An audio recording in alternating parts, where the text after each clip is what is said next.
I thought I'd take some time now to discuss the three general types of fics that you'll see out there.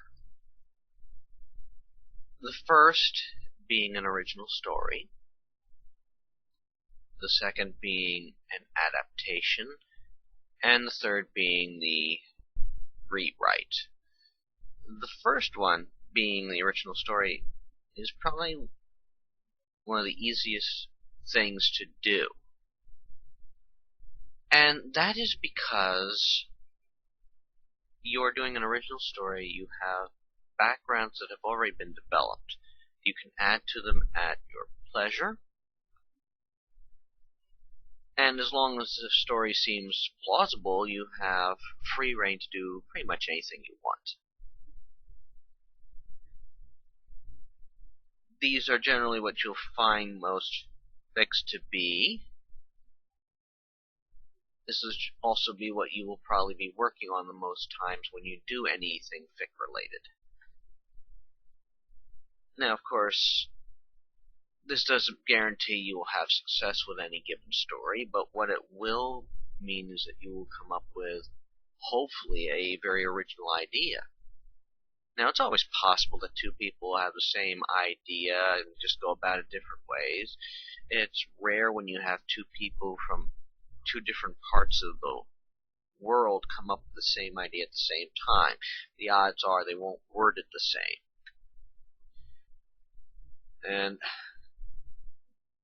that can cause some conflict. Somebody could say, hey, so-and-so just stole your story, or so-and-so is doing the same thing. Are you stealing their story?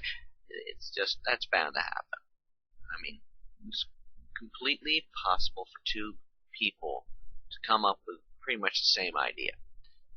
Only if they do it pretty much exactly word for word, with only slight deviations, would I say you are doing a complete plagiarism. So with original stories, you actually have a lot of free rein. The next is the adaptation. The adaptation is not so simple, because depending on what you are adapting, you have a pretty much set-in-stone story.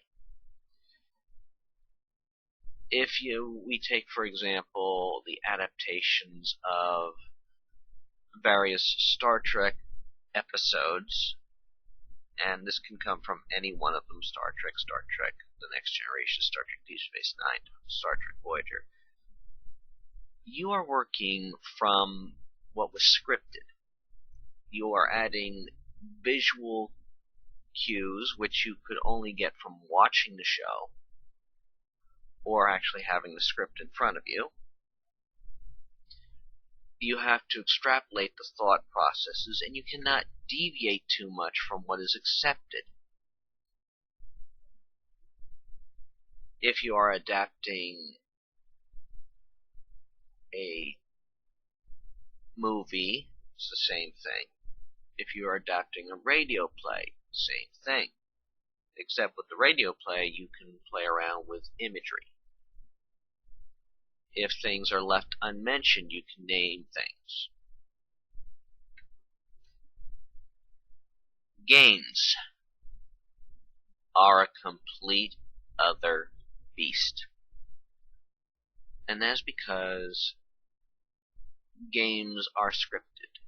If a game is unscripted, you have some leeway. If you have a different angle, you have a basis to work with. I'm going to cite some of my own work, since I have a few adaptations that I have done in the works. From Their Eyes, which is an adaptation of Shadow of the Colossus. The thing is, it's all being told from the point of view of the Colossi, from the points of view not of the quote protagonist, Wander. So you are getting a story from their point of view about how this little man is coming to kill them, and how they do not want that to happen.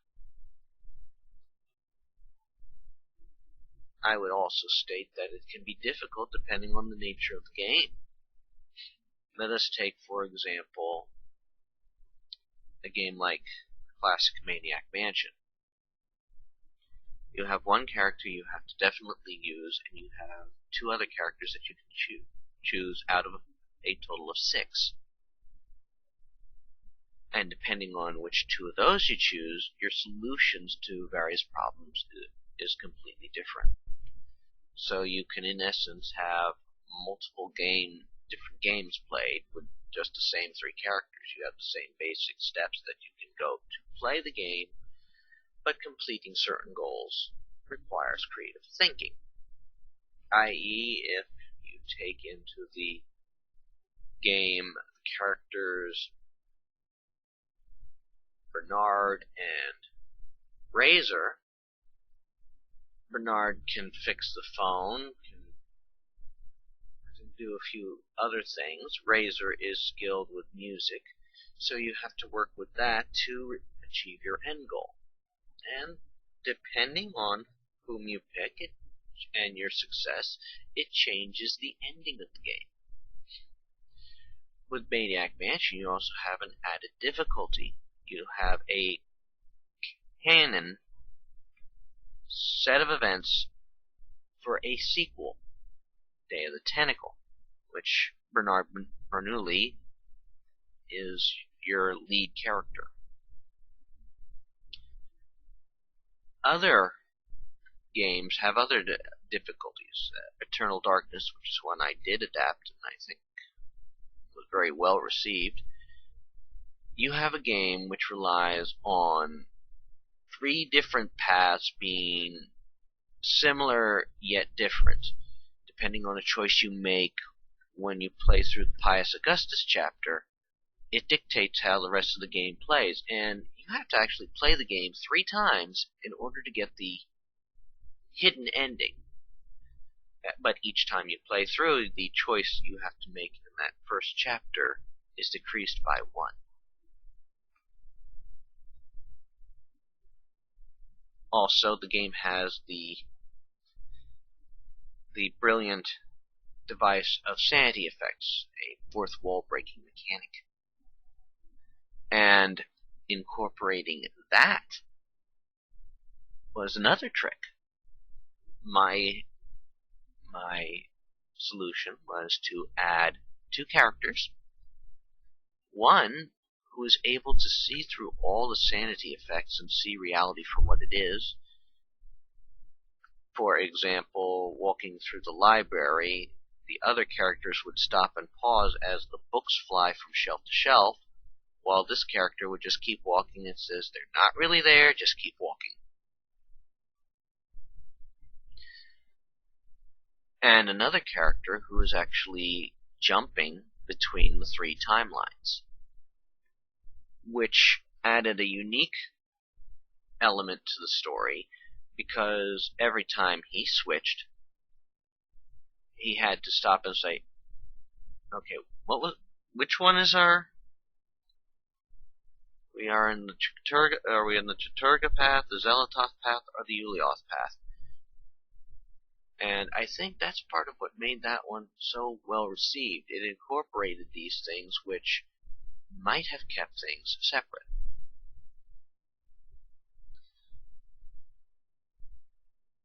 The final thing I want to focus on here is the rewrite.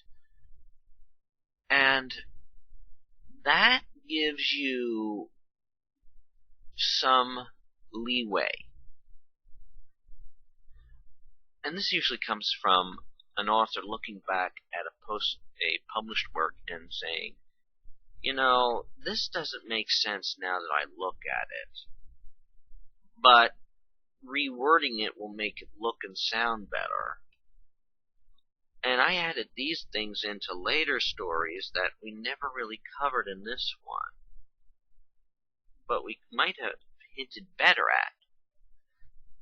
The rewrite can be a daunting task, but it can prove very, very educational to both reader and writer.